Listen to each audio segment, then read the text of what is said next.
Assalamualaikum warahmatullahi wabarakatuh. Baiklah, kami di sini dari kelompok 1 akan membahas materi tentang Autism Spectrum Disorder. Anggota kelompok kami yang pertama ada Alfiratur Rahman, yang kedua ada Dea Alguluera, yang ketiga ada Eni Wahyu, yang keempat ada Feby Riau, yang kelima ada Julinar, yang keenam ada Khaireni Hanum, yang ketujuh ada Muhammad Defri, yang ke-8 ada Rahmat Al-Fajri, yang ke-9 ada Revita, yang ke-10 ada Fari Irfan. Di sini kami mempunyai 3 pokok pembahasan. Yang pertama ada definisi, yang kedua karakteristik, dan yang ketiga kasus. Definisi dari ASD atau Autism Spectrum Disorder. Autism Spectrum Disorder adalah gangguan perkembangan yang ditandai dengan kesulitan melakukan komunikasi verbal maupun non-verbal dan interaksi sosial. Menurut DSM-5, individu dengan ASD harus menunjukkan gejala-gejala dalam kriteria yang terdapat pada DSM sejak masa awal kanak-kanak. Penjabaran ASD.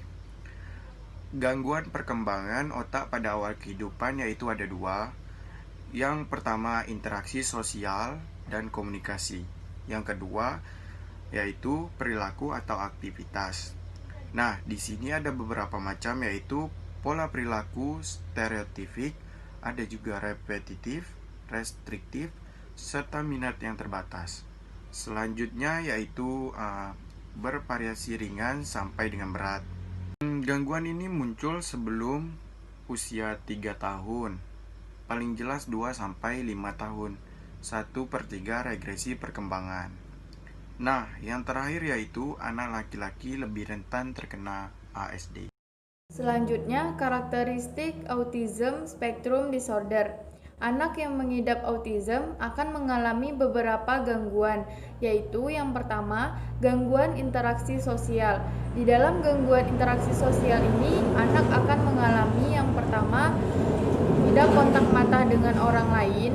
Yang kedua, lebih suka sendiri dibandingkan bermain bersama. Yang ketiga, tidak suka berbagi, contohnya dalam konteks bermain. Yang keempat yaitu tidak bisa memahami orang lain.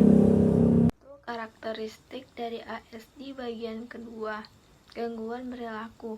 Dari gangguan perilaku ini terdiri dari 3.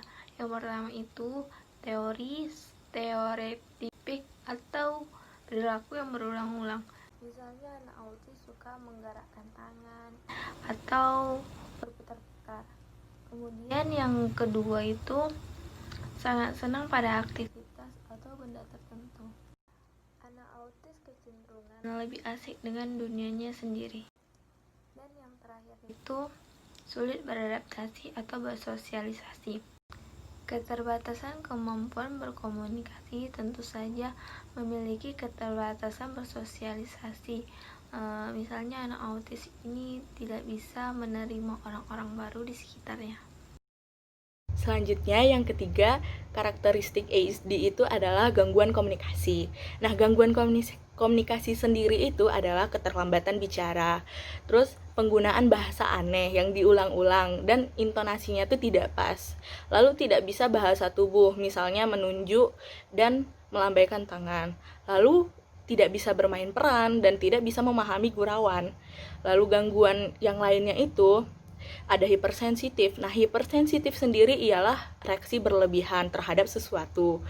Lalu ada hiperaktif, impulsif. Nah, impulsif sendiri ialah dia melakukan suatu tindakan tanpa memikirkan akibatnya. Lalu ada inatensi. Nah, inatensi ini ialah gangguan perhatian. Jadi rendahnya konsentrasi itu mudah teralihkan dari kegiatan satu dengan kegiatan yang lainnya.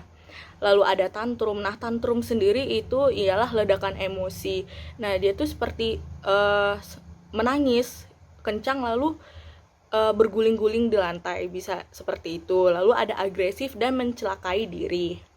Ngebahas studi kasus yang berjudul Strategi Coping Ibu dengan Anak Gangguan Spektrum Autisme orang tua murid Taman Kanak-kanak Mutiara Bunda. Keluarga dengan anak KSD dituntut untuk beradaptasi dengan keadaan, kebutuhan, dan penanganan khusus bagi anak KSD yang cukup rumit. Orang tua dengan anak gangguan spektrum autisme memiliki tingkat stres yang lebih tinggi dibanding orang tua dengan anak disabilitas lainnya. Contohnya seperti Down syndrome. Sedangkan bagi ibu, efek yang dihasilkan dari memiliki anak KSD cenderung lebih besar. Seorang ibu dengan anak gangguan spektrum autisme akan menghadapi banyak tantangan yang sulit untuk dilewati. Menurut penelitian yang dilakukan oleh Marcia Malik-Seltzer, PhD pada University of Wisconsin-Madison, ternyata ibu dengan anak autisme mengalami stres kronis yang jika disamakan, stres tersebut sama seperti stres yang dialami oleh para pejuang pertempuran atau tentara. Terdapat apa yang dinamakan dengan coping strategy atau cara seseorang manusia menghadapi permasalahan yang ada. Tidak jarang keluarga-keluarga tersebut lebih memfokuskan segala sesuatu kepada anak tersebut karena memang pada dasarnya anak yang mengalami spektrum autisme ini membutuhkan perhatian yang lebih. Namun, jika kita melihat gambaran yang lebih luas, dapat dilihat bahwa anggota keluarga lainnya juga membutuhkan perhatian karena keluarga merupakan sistem di mana ketika sebuah sistem rusak, itu akan merusak semua sistemnya.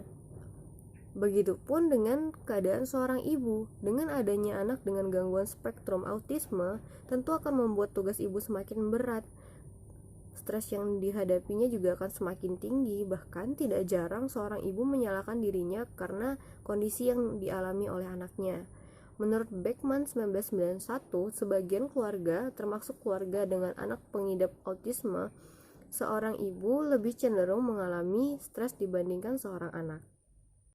Tetapi, walaupun begitu, seorang bapak pun mengalami stres pula, seperti dalam penelitian oleh Rodriguez, menunjukkan bahwa seorang bapak melihat efek dari adanya anak berkebutuhan khusus sebagai penghalang bagi kesempatan anggota keluarga lainnya untuk memenuhi kebutuhan mereka sendiri dan aktivitas keluarga secara keseluruhan. Disimpulkan bahwa strategi coping adalah pilihan perilaku atau cara yang digunakan seseorang untuk menghadapi dan menyelesaikan masalahnya sehingga dapat beradaptasi. Strategi coping tergantung dengan kepribadian seseorang itu. Oleh karena hal tersebut, strategi coping akan berbeda-beda pada setiap individu lainnya.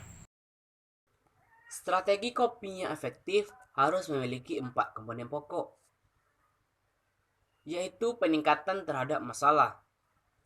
Yang pertama, yaitu fokus objektif yang jelas dan perspektif yang utuh terhadap situasi yang tengah berlangsung. Yang kedua, pengelolaan informasi, yaitu suatu pendekatan yang mengharuskan adanya pengalihan persepsi sehingga ancaman dapat diredam.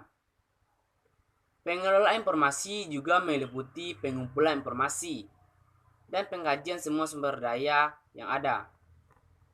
Yang ketiga, untuk memecahkan masalah pengubahan perilaku, yaitu tindakan yang dipilih secara sadar, yang dilakukan bersama sikap yang positif, dapat meringankan, meminimalkan, atau menghilangkan stresor. Yang keempat, resolusi damai, yaitu suatu bahwa situasi telah teratasi.